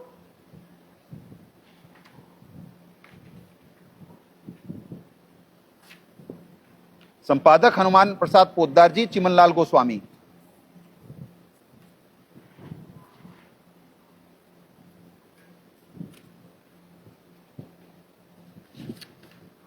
ये देखो जी, पुण्यात्मा आपको शॉर्ट में दिखवाएंगे सारा, क्योंकि प्रसंग लंबे ना हो जाएं। तो हमारी बात हाँ, तीसरा अध्याय, तीसरा पृष्ठ संख्या 132। हमारी बात सुनकर उन कल्याण स्वरूपिणी भगवती के मुखमंडल मुस्कान से भर गया। इतने में एक सुंदर विमान आकाश से उतरा। तब उन देवी ने हमें आज्ञा दी, देवताओं निर्भीक होकर इच्छा पूर्वक उस विमान में प्रवेश कर जाओ। ब्रह्मा, विष्णु और रुद्र, आज तुम्हें मैं एक अद्भुत दृश्य दिखलाती हूँ। हमने भगवती की बात सुनकर उसे शिरोधार्य कर लिया। उस रत्न जड़ित विमान पे बैठकर हम लोग आराम से बैठ गए। वह विमान मोतियों की माला से सुशोभित था। उससे अनेकों किंकिड़ियों की ध्वनि हो रही थी। अमरावती की तुलना करने वाले उस भव्य विमान पर हम तीनों निर्भीक होकर बैठे। इंद्र विजयी हम तीनों देवता उस पर बैठे देख करके देवी ने अपने सामर्थ्य से विमान को आकाश में उड़ा दिया। ब्रह्मा जी कहते हैं, मन के समान तीव्र गति से चलने वाला वह विमान जिस अपरिचित स्थान पर गया वहां संपूर्ण फलों से लदे हुए अनेक सुंदर वृक्ष थे। कोकिलों की काकली उन वृक्षों की शोभा बढ़ा रही थी। विस्तृत भूमि, बहुत से पर्वत, वन और उपवन उस स्थान को सुशोभित कर रहे थे। स्त्री पुरुष, पशु, पवित्र नदी, बावली, कुएं, पोखरे, गड्ढे, झरने वहां अनगिनत थे। आगे एक अत्यंत सुंदर नगर दिखाई पड़ा। अद्भुत चार दीवारी में उस नगर की छवि बढ़ा रही थी। उसमें बहुत से ऊंचे ऊंचे महल थे। उच्च स्थान पर यज्ञशाला बनी थी। उस नगर को देखकर उसका परिचय प्राप्त करने की मन से इच्छा उत्पन्न हुई और वह स्वर्ग, यह स्वर्ग हो, पर किसने इसकी रचना की है। क्षण भर बाद ही वह एक दूसरे सुंदर प्रदेश में जा पहुंचे। वहां हमने देखा अनुपम नंदनवन, पारिजात, सघन छाया। अब ये सारा पुण्यात्मा ये छोड़ देते हैं। दृश्य देखकर हम आश्चर्यचकित हो गए। वरुण कुबेर यानी वहां की संपत्ति देख करके सब आश्चर्यचकित हो गए। विमान तेजी से चल पड़ा। इतने में हमारा विमान तेजी से चल पड़ा और वह दिव्यधाम ब्रह्मलोक में जा पहुंचा। संपूर्ण देवता उस नगर के सामने मस्तक झुकाया करते थे। वहां पर दूसरे ब्रह्मा विराजमान थे।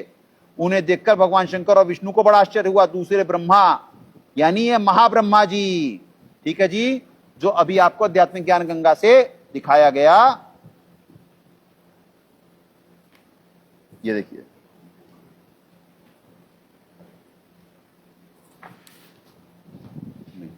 कहां लगाया था, ये देखिए,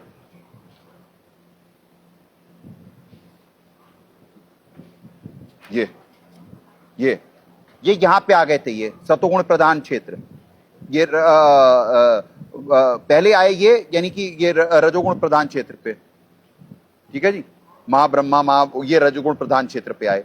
तो यहां पे देख रहे हैं ये महाब्रह्मा जी को, ठीक है जी, ये देख रहे हैं आप यहां से देखिए, ये ब्रह्मलोक कह ही रहे हैं यहाँ पे, ठीक है जी।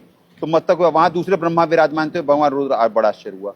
भगवान शंकर और विष्णु ने मुझसे पूछा, तुरंत यह विनाशी ब्रह्मा कौन है। मैंने उत्तर दिया, मुझे कुछ नहीं पता। सृष्टि का दृष्टा कौन है, भगवान कौन, भगवान यानी कौन, भगवान कौन, मैं कौन हूं, ये कौन है, हमारा उद्देश्य क्या है। इस उलझन में मेरा मन चक्कर काट रहा है। इतने में मन के समान तीव्र यह विमान तुरंत वहां से चल पड़ा। कैलाश के सुरम शिखर पे जा पहुंचा।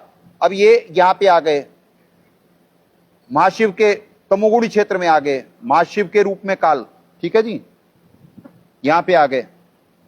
इतने में मन त्रिविगामी यह विराजमान कैलाश के सुर में, वहां पे यक्ष विद्यमान, मंदार एक सुंदर उपवन, जिसमें ये सब सारा हो गया 5। अब ये देखिए यहाँ पे क्या है, भगवान शंकर निकले। वे नंदी वृषभ पे बैठे थे। वहां विमान पहुंचे, एक भव्य भवन से त्रिनेत्रधारी भगवान शंकर निकले। वे नंदी वृषभ पे थे। उनके 5 मुख थे और 10 भुजाएं थी। मस्तक पर चंद्रमा सुशोभित था और बागंबर पहने हुए थे। गर्म चर्म की चादर ओढ़ रखी थी। ठीक है जी, ये है महाशिवजी, ठीक है, महाशिव रूप में काल। ठीक है, क्षण भर में वैमान पवन के समान तेजी से चल पड़ा, बैकुंठ लोक पहुंचा। ये लो जी, यहां पे आप आ गए सतोगुण प्रधान क्षेत्र पे। ठीक है जी, बैकुंठ लोक पहुंचा, वहां पे भगवती लक्ष्मी का विवास भवन था, बेटा नारद, वहां मैंने जो संपत्ति देखी उसका वर्णन मेरे लिए असंभव है, सब सारी वहां संपत्ति देख ली। ठीक है जी, और ये सब सारा हो सनातन, हाँ,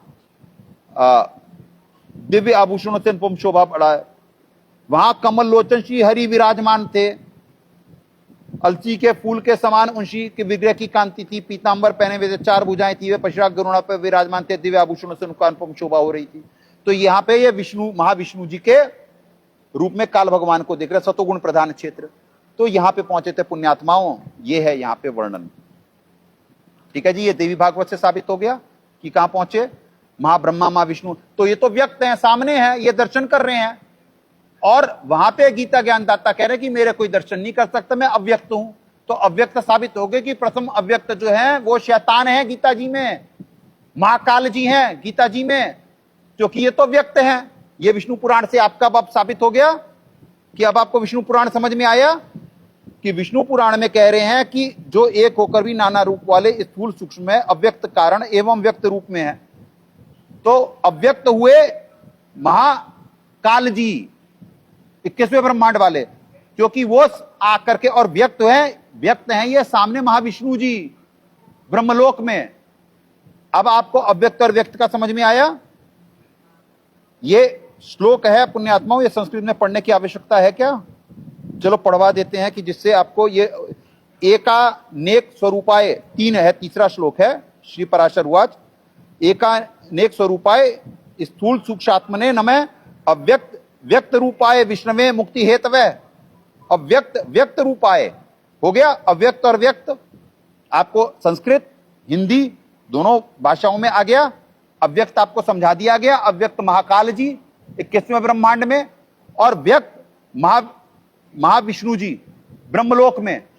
अब आ गया कि गीता ज्ञानदाता जो है वो अव्यक्त नहीं है, प्रथम अव्यक्त। प्रथम अव्यक्त जो है कि गीता जी में महाकाल का भी जिक्र है। कैसे जिक्र है कि वो प्रथम अव्यक्त हैं, ये आपको भी साबित कर दिया गया 7:24-25 से गीता जी से। तो गीता जी में शैतान भी हैं और भगवान भी हैं। ठीक है जी, अब आपको 12वां अध्याय पे ले चलते हैं। अब आपकी ये सारी थ्योरी सॉल्व हो गई, क्रिस्टल क्लियर। अब आपको 12वें अध्याय पे लेकर के चलते हैं जी। अब आपको भगवान के गुण से परिचित करवाते हैं, क्योंकि पुण्यात्माओं विचार करो, जब अर्जुन देख करके महाकाल जी का रूप देख करके डर गया, थरथर कांपने लगा, कहा जी मुझे वो अपना चतुर्भुजी रूप दिखाओ। भगवान को देखकर कोई कांपेगा क्यों? हम तो भगवान के दर्शन करना चाहते हैं, उनके दर्शन करके आत्मा गदगद होगी। तो महाकाल जी ने अपने वो दर्शन दिए थे, जो उन्होंने कहा ना जब से न तब से किसी में मैं नहीं हो सकता हूं। पूरा 11वां अध्याय पढ़ाना पड़ेगा, पर वो आप मैक्सिमम लोग सब जानते हैं, जो दास व्याख्या कर रहा है। तो कभी और विस्तृत व्याख्या करवा देंगे, एक एक श्लोक दिखवा करके आप बाकी 11वें अध्याय में पढ़ लेंगे, सारा कंप्लीट है। तो पुण्यात्माओं ऐसे यानी कि शैतान का ही रूप देख करके तो कोई डरेगा, तभी तो कांपने लगे, मुझे अपना चतुर्भुजी रूप दिखाओ। तो जब चतुर्भुजी रूप दिखाए तब इनकी जान में जान आई अर्जुन जी की। तो युद्ध कराया गया जबरदस्ती, शैतान ने करवाया युद्ध, भगवान थोड़ी ना युद्ध करवाएंगे। अब भगवान के गुण से परिचित होते हैं 12वें अध्याय में, आइए देखिए।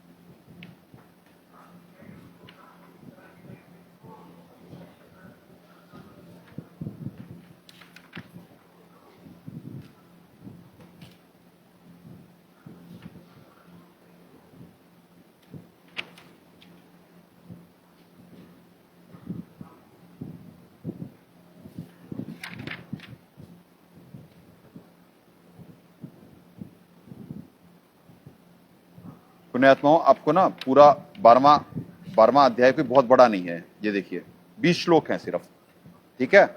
आपको यहां से परमात्मा पढ़वाते हैं, आपको अंदाजा लग जाएगा, आत्मा गदगद होगी आपकी। 12वां अध्याय श्लोक 1, एवं सतत युक्ता ये भक्ता त्वाम पर्युपास्ते ये च अपि अक्षरम अव्यक्तम तेषाम के योग वित्तमा। जो भक्तजन, अब पुण्यात्माओं आपको देखो, आप ना गहरी नजर गीता से ही आपको दिखवाते हैं, क्योंकि यहाँ पे तो अनुवाद सही होंगे नहीं। ये तो आपको अब क्लियर हो चुका है कि जयदयाल गोविंदिका जी के अनुवाद सही नहीं हो सकते हैं, क्योंकि ये तत्व ज्ञान से परिचित नहीं थे।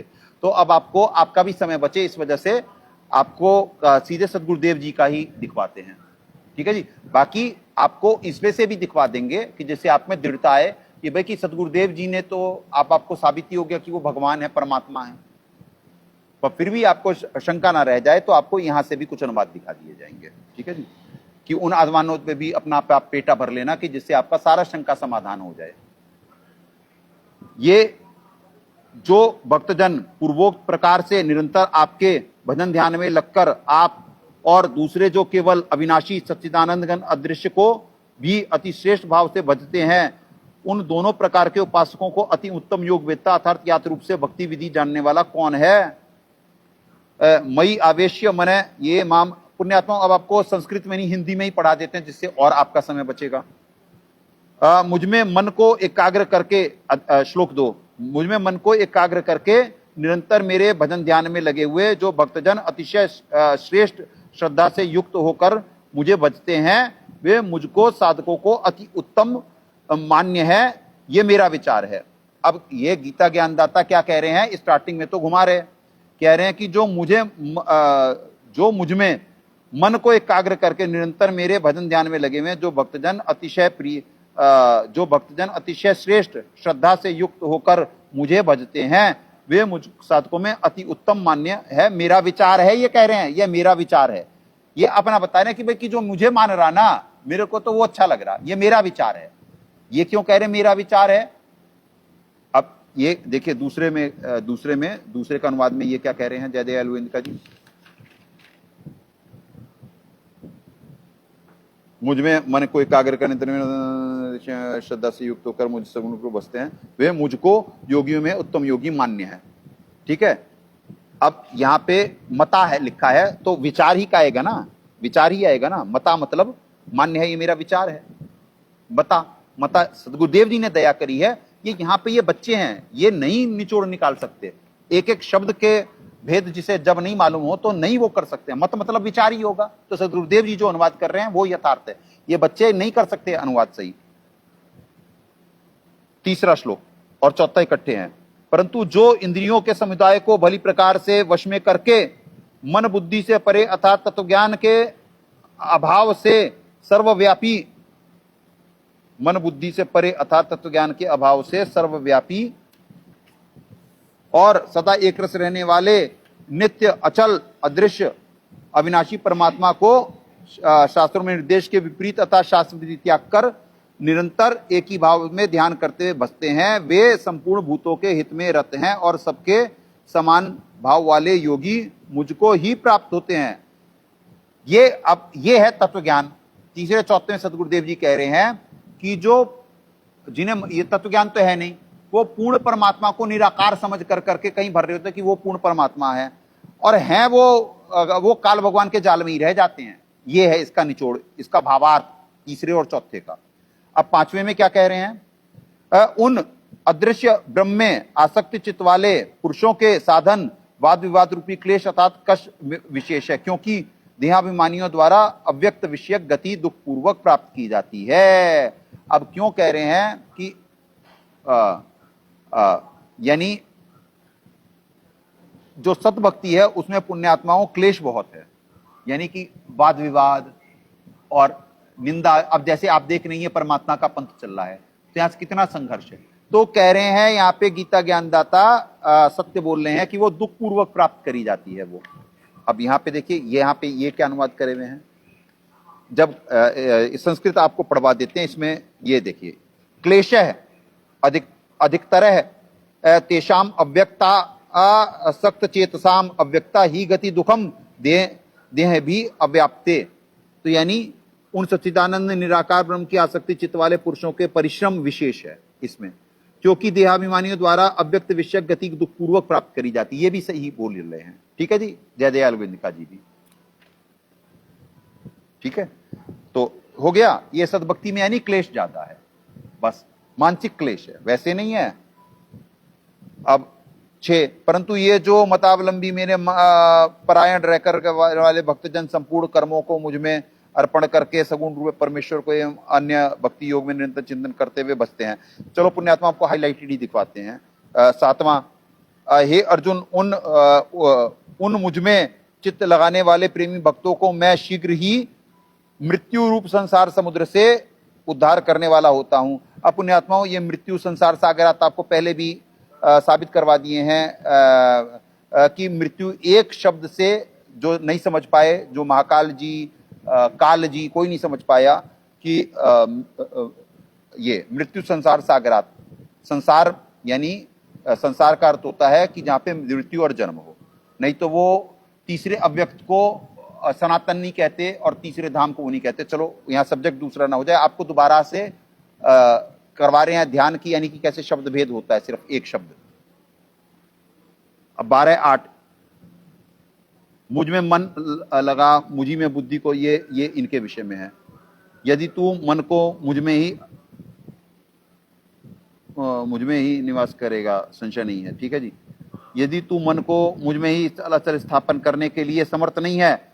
अब सुनो पुण्यात्माओं क्या कह रहे हैं ये, हाँ पहले 12:8 से ही पढ़ लेते हैं।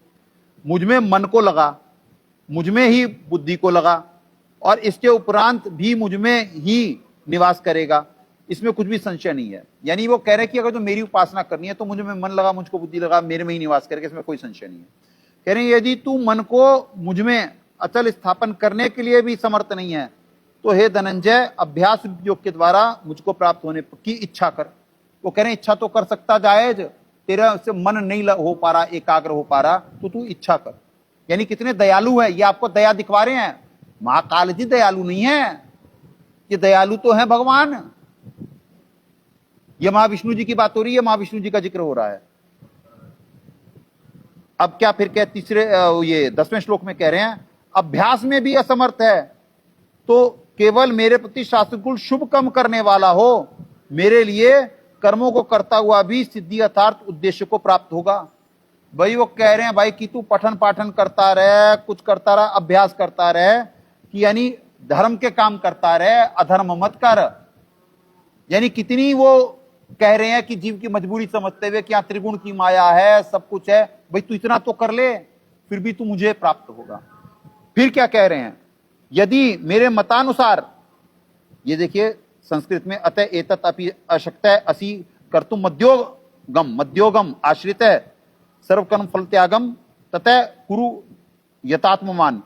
यदि मेरे मतानुसार कर्म करने के योग में आश्रित होकर उपयुक्त साधन करने में भी तू असमर्थ है तो प्रयत्नशील होकर के सब कर्मों का फल त्याग कर, यानी कामना से कुछ मत कर, निष्काम होकर करके कर और मुझ में त्याग कर दे।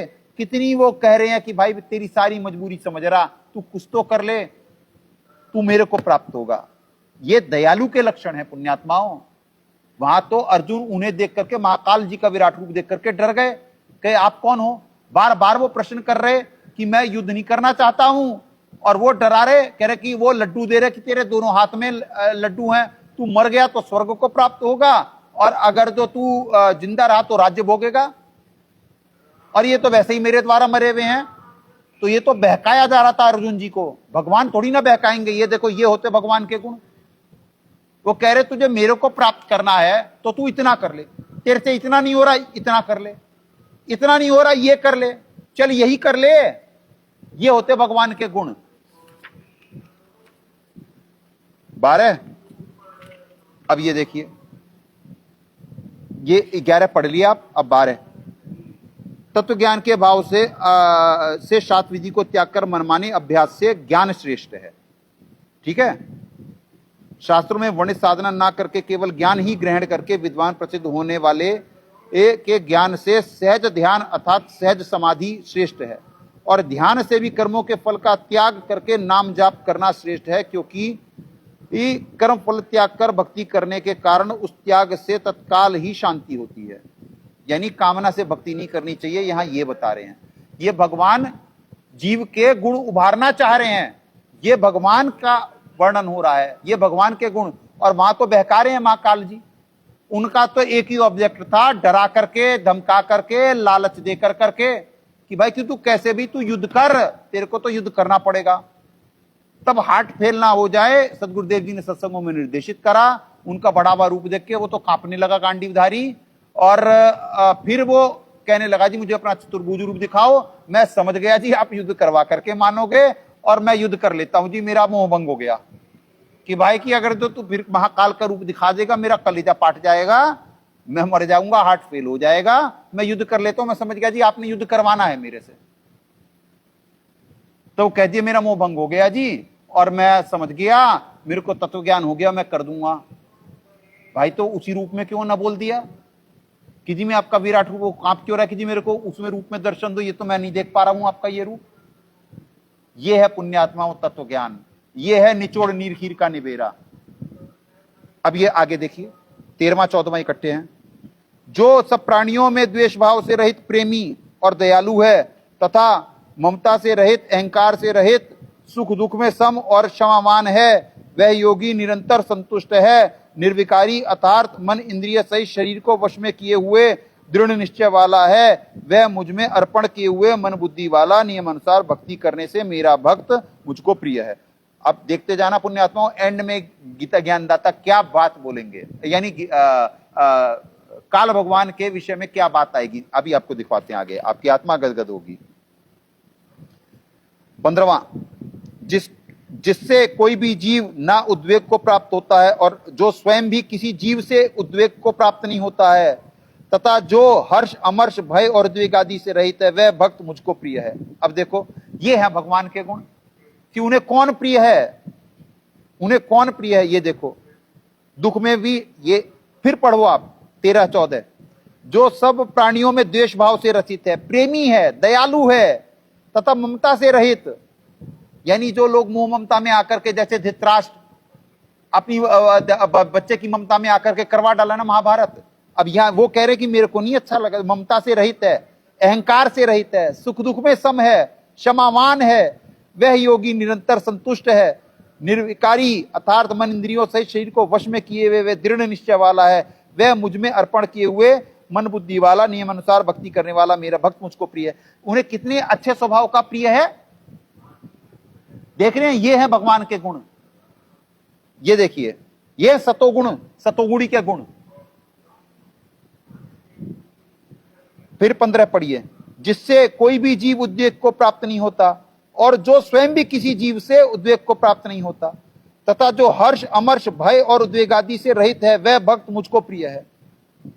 यानी कि जो किसी को भयभीत नहीं करता है और ना किसी से हो रहा है, हर्ष अमर्ष यानी सुख दुख भय उद्वेग आदि से रहित है, यानी उकसाना नहीं, उकसाना ना उकसाता है किसी को, ना उकसावे में आता है, ना जबरदस्ती करता, ना जबरदस्ती सहता है। यह है इसका भावार्थ।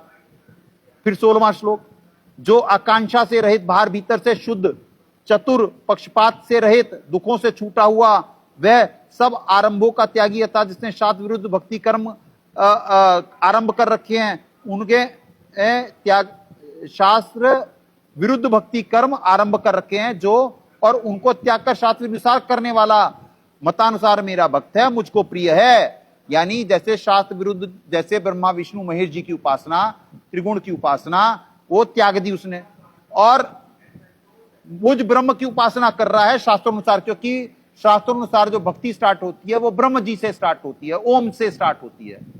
तो जो वो कर रहा है वो मुझको प्रिय है।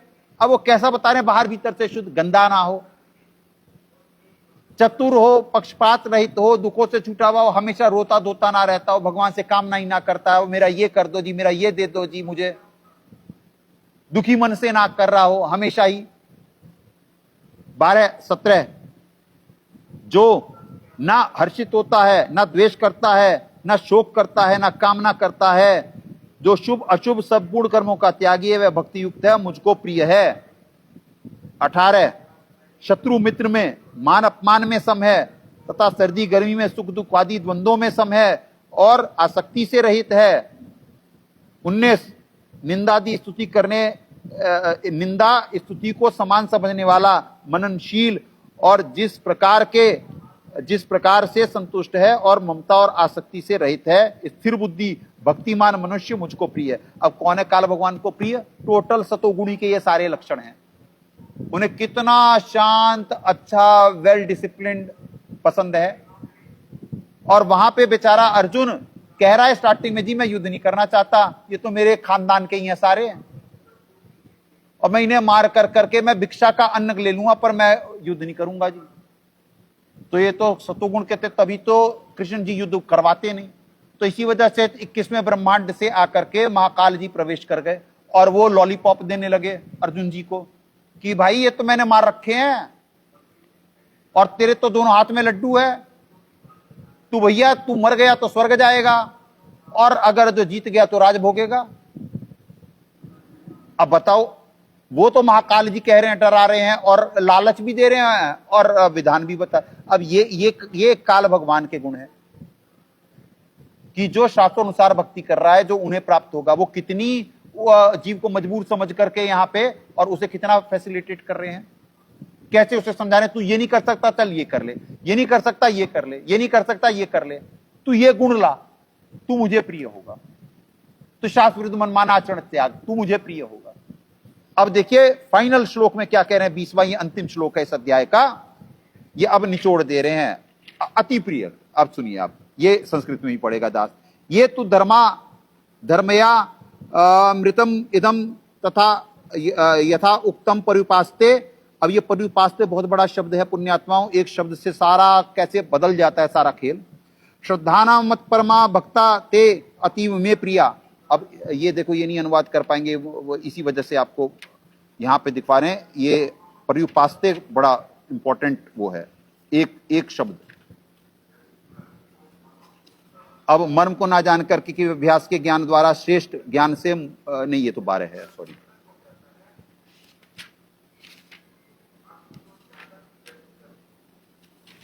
अब ये देखिए, परंतु जो श्रद्धा युक्त पुरुष मेरे परायण होकर इस ऊपर के वे धर्म में अमृत को निष्काम प्रेम भाव से सेवन करते हैं, वे भक्त मुझको अतिशय प्रिय है। ठीक है, पर्युपास्ते निष्काम भाव से प्रेम भाव सेवन करते हैं, कह रहे हैं मुझको अतिशय प्रिय है। अब हमारे साहब जी क्या अनुवाद कर रहे हैं, ये देखिए आप, ये है अर्थ के अनर्थ और ये है वास्तविक अर्थ। परंतु जो श्रद्धायुक्त पुरुष मत परमा, मेरे से उत्तम परमात्मा, देखिए मत परमा, मेरे परायण होकर के यहां पे लिख रहे हैं ये। अब मत परमा, हाँ ये मत परमा, सॉरी क्षमा करें, दास पर्युपास्ते पे कह रहा था, मत परमा, ये एक शब्द का मेरे परायण होके कर दिए। और मत यानी मेरे से परमात्मा, मेरे से श्रेष्ठ परमात्मा, मत परमा का अर्थ ये है, ये जो यहां पे क्या कह रहे हैं, मत परमा, मेरे से उत्तम परमात्मा, ये है। एक शब्द ने कैसा अर्थ का अनर्थ कर डाला, मेरे से उत्तम परमात्मा को शास्त्रानुकूल साधना के परायण होकर के इस ऊपर कहे धर्म में अमृत को पूर्ण श्रद्धा से पूजा अर्थात उपासना करते हैं, वे भक्त मुझको अतिशय प्रिय हैं। यानी जो शास्त्र अनुसार जो पूर्ण परमात्मा को, मेरे से उत्तम परमात्मा को भक्ते हैं, बाकी सब तो प्रिय हैं कि जो मेरी भक्ति करेगा वो तो मुझे प्रिय है, क्योंकि वह शास्त्र मनमाना आचरण त्याग के ब्रह्मा विष्णु महेश दुर्गा जी से ऊपर उठ करके मेरे तक पहुंचा, वो मेरे को प्रिय है। पर मुझे अतिशय प्रिय कौन है? अतिशय प्रिय है जो मेरे से उत्तम परमात्मा की शास्त्रानुकूल साधना परायण होकर करके ऊपर कहे धर्म में अमृत को पूर्ण श्रद्धा से अर्थात उपासना करते हैं, वे भक्त मुझको अतिशय प्रिय हैं। ठीक है पुण्यात्माओं, ये है काल भगवान के गुण। पर्युपास्ते पूर्ण श्रद्धा से पूजा अर्थात उपासना करते हैं, निष्काम प्रेम भाव से सेवन करते हैं। पर्युपास्ते ये भी सही करे हैं, मत परमा का ये गलत कर दिए, एक शब्द के अनर्थ से पूरा भावार्थ बदल गया 12वें अध्याय में कि वो अपनी ही गुणगान करे जा रहे हैं। नहीं, वो सतोगुणी है। यहां पे गीता ज्ञानदाता को ये बोलना पड़ा क्योंकि काल भगवान के गुण गाने पड़ेंगे। वो काल ही इस वजह से कहलाए, नहीं तो महाविष्णु जी काल नहीं कहलाते, चूंकि उनका रिमोट महाकाल के हाथ में है। अब सामने ले आओ पुण्यात्माओं, महाविष्णु जी सतोगुणी हैं, दो प्रकार की यहां पे है। अब यहां पे तो गीता जय दयाल गोविंद जी गलत अनुवाद करे हुए हैं, वो कहें दैवी संपदा, वो है संत स्वभाव। सदगुरुदेव जी हमारे सही अनुवाद करें, संत स्वभाव और राक्षस स्वभाव। यहां दो है, सुर असुर, यहां दो प्रकार का है। तो सुर को तो वो कर दिए देवी संपदा, और असुर को कर दिए राक्षस स्वभाव। सुर संपदा यहां पे संत स्वभाव। संत स्वभाव कहां से आया? परमक्षर ब्रह्म जी से आया। दो प्रकार की सृष्टि है, सुर और असुर।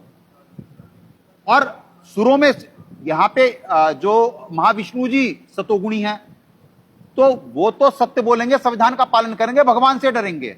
आपने पूरे 12वें अध्याय में उनके गुण देख लिए।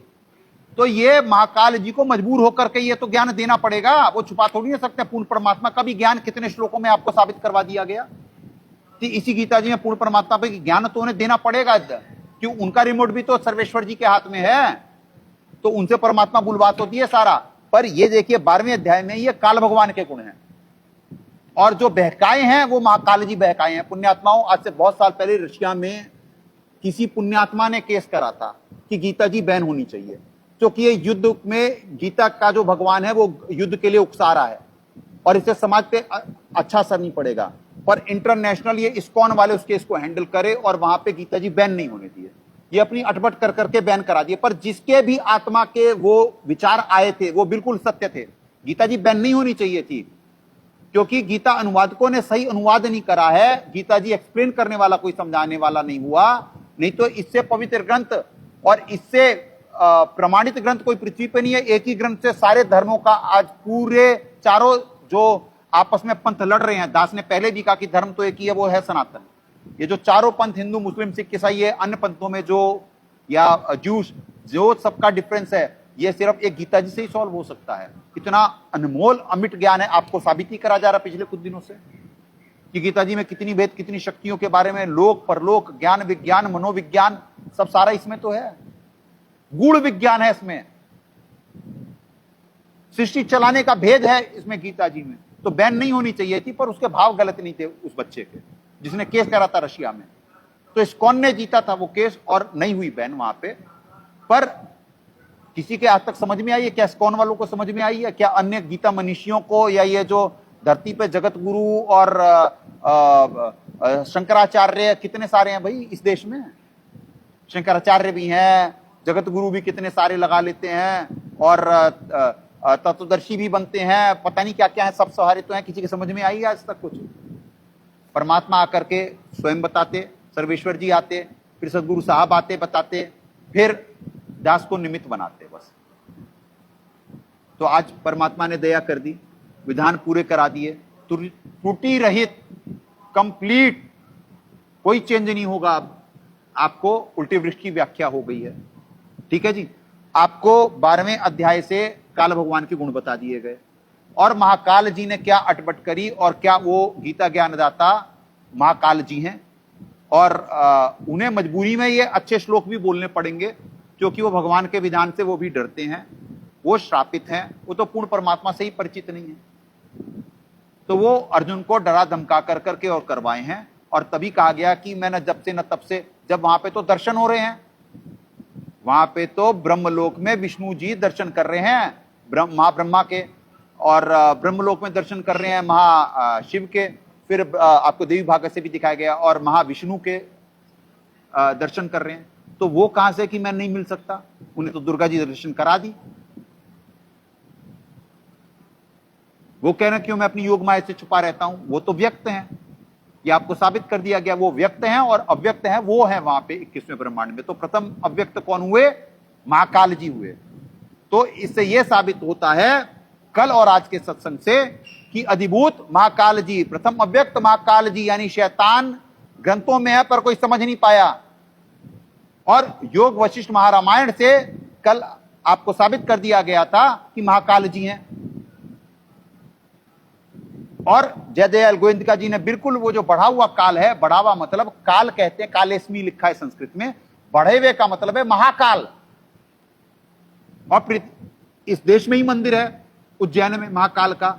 अब असल में पुण्यात्माओं वो शैतान का मंदिर है,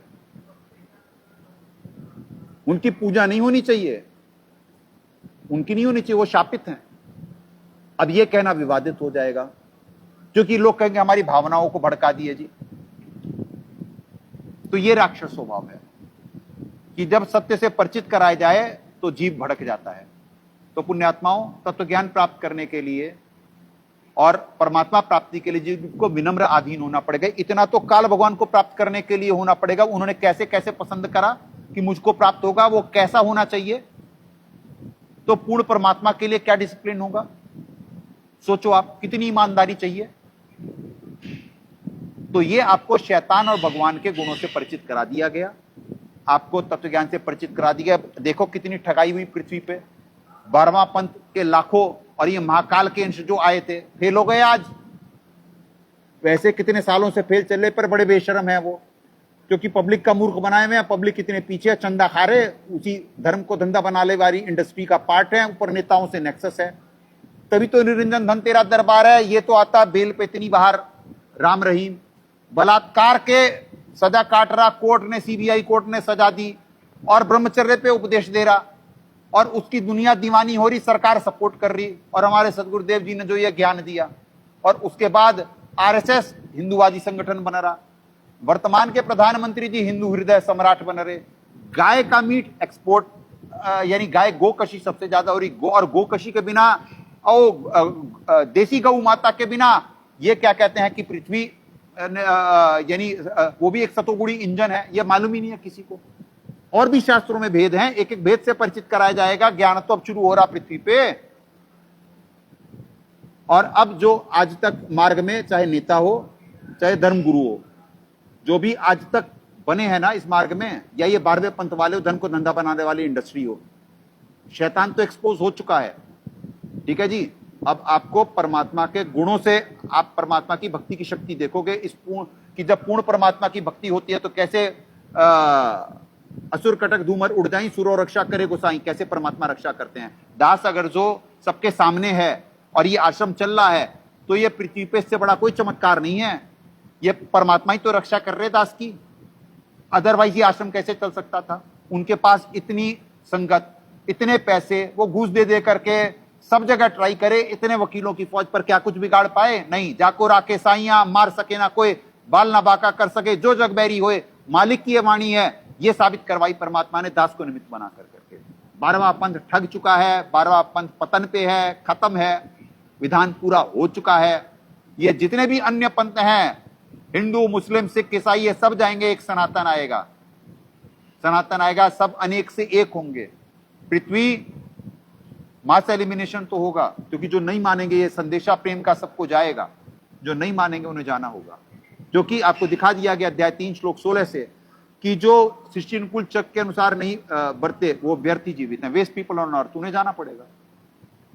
16:9 से आपको दिखा दिया गया, जो इस अज्ञान का अवलंबन करे हुए, राक्षस स्वभाव को धारण करे हुए हैं, वो पृथ्वी के नाश के लिए उत्पन्न होते हैं। जो पृथ्वी के नाश के लिए उत्पन्न है, उन्हें तो जाना पड़ेगा।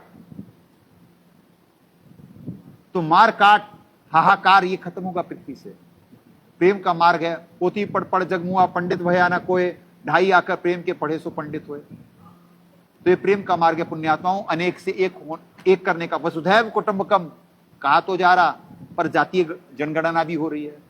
तो यहाँ पे तो ताल ठोकने का है भाई, राक्षस राक्षस भिड़ेंगे, मार काट, ये सब ले, बस यही यहाँ पे चलेगा, यही ताल ठोके जाएंगे। और क्या करा जाएगा?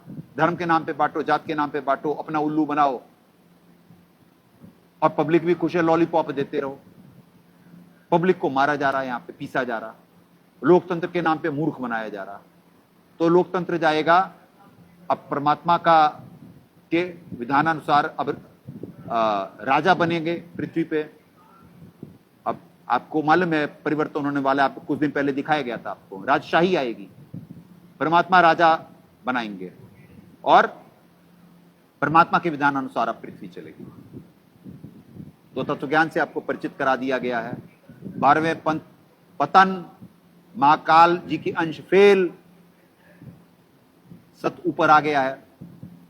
मर्जी है आपकी, ज्ञान को ग्रहण करें, समाधान को ग्रहण करें, तब आए, या कलयुग में जीव की तौबा बोल जाएगी, तब वो आएगा।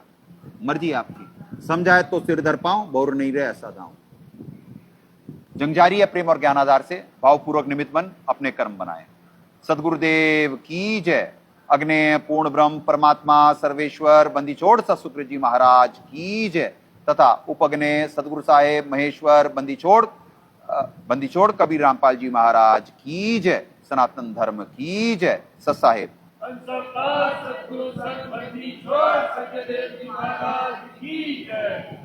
सत साहेब।